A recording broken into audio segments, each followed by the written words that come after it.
फ़ख़ुर थो कयां भली दुनिया जी कहिड़ी बि कुंड में। तव्हां ॾिसी रहिया आहियो ख्वाब टीवी न्यूज़। मां आहियां उमर ख़ान मारफाणी। ॾिसी रहिया आहियूं सिंधी सक़ाफ़ती जो ॾियारो कीअं मल्हाईंदा। हीअ असांजो एको आहे ॿधी आहे। दीदार चांडियो ॿुधायो छा तफ़सीलात। सौ भाऊ हिन जो छा चवां। जी भाऊ मां क्वाड टीवी वारनि जो तमामु शुक्रगुज़ार आहियां जेके हिते आया ऐं मां तमामु के जेके बि न्यूज़ आहिनि सिंधी न्यूज़ आहिनि तमामु शुक्रगुज़ार आहियूं उन्हनि जा जेको हे प्रोग्राम आहे असांजो सिंधी क़ौमी कल्चर ॾियारे जे हवाले सां। हे तमामु सिंधी जेके बि सिंध में रहंदड़ वारा आहिनि जेके बि उर्दू ॻाल्हाईंदड़ आहिनि जेके बि आहिनि असां पूरी दुनिया खे इहो मैसेज ॾींदा आहियूं जेके असां सिंधी क़ौम आहियूं हिकु असां तारीख़ी क़ौम आहियूं। हे असांजो सिंध धरती तारीख़ी वतन आहे। हे असां कल्चर डे जो प्रोग्राम करे इहो पैगाम ॾींदा आहियूं असां मोहबत रखूं था पंहिंजी धरती सां ऐं पंहिंजे माण्हुनि सां। ॾिसो जेको हे जेके प्रोग्राम थींदा आहिनि हिन प्रोग्राम जे ज़रिए असांजा जेके गॾिजाणियूं थींदियूं आहिनि जेके बि दोस्त गॾु थींदा आहिनि हिकिड़ो असां मैसेज असांजे लाइ साबित थिए थो। जीअं असां कल्चर डे ते गॾिजूं था ईअं ई असांखे हर जॻह ते गॾिजणु खपे। हाणे कुझु ॾींहं पहिरें जेको इरफान मल्हा खे मारियो वियो ॾिसो पिया जेको कातिल हूंदो आहे नओं माण्हू हूंदो आहे न जेको उनजा हथ कपाईंदा आहिनि लेकिन जेको कातिल हुयो उहो अची हिकु गोली हणे थो ॿी हणे थो टी हणे थो उन जा हथनि खे को फ़र्क़ु ई नथो पवे। छाजे लाइ इहे ट्रेन शुदा माण्हू आहिनि। इहो असांखे सबूत था ॾियनि असांखे अक़लियतनि में तब्दील था करनि। असां जीअं हिते गॾु आहियूं पंहिंजी पूरी क़ौम खे ख़ुदा गुज़ारिश था कयूं ईअं ई कराची में पंहिंजे माण्हुनि सां गॾिजो पंहिंजे माण्हुनि जी मालिकी कयो। वॾी महिरबानी हक़ मौजूदगी सिंध।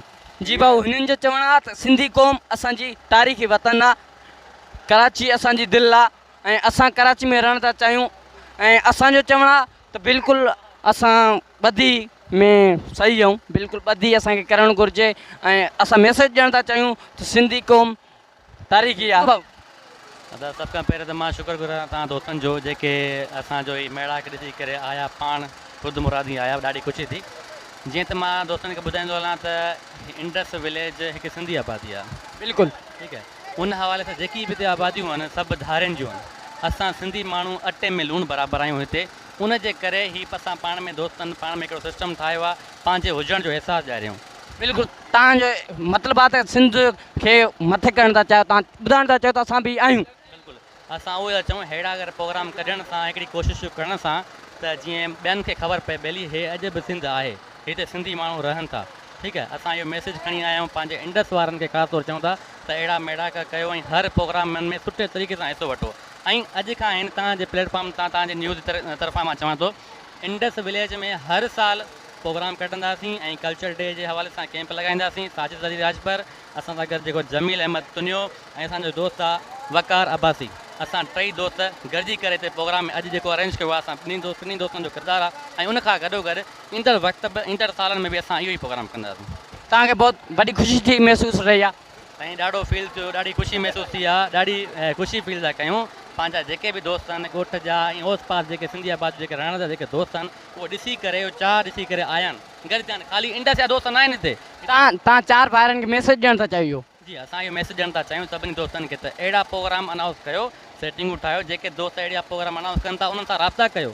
अञा बि थोरो घणो माना दोस्तनि में हिकिड़ो मोहबत वधायो सिस्टम खे ठाहियूं जीअं हिन आबादी में पंहिंजे हुजण जो अहसासु ॾियारे माण्हुनि खे।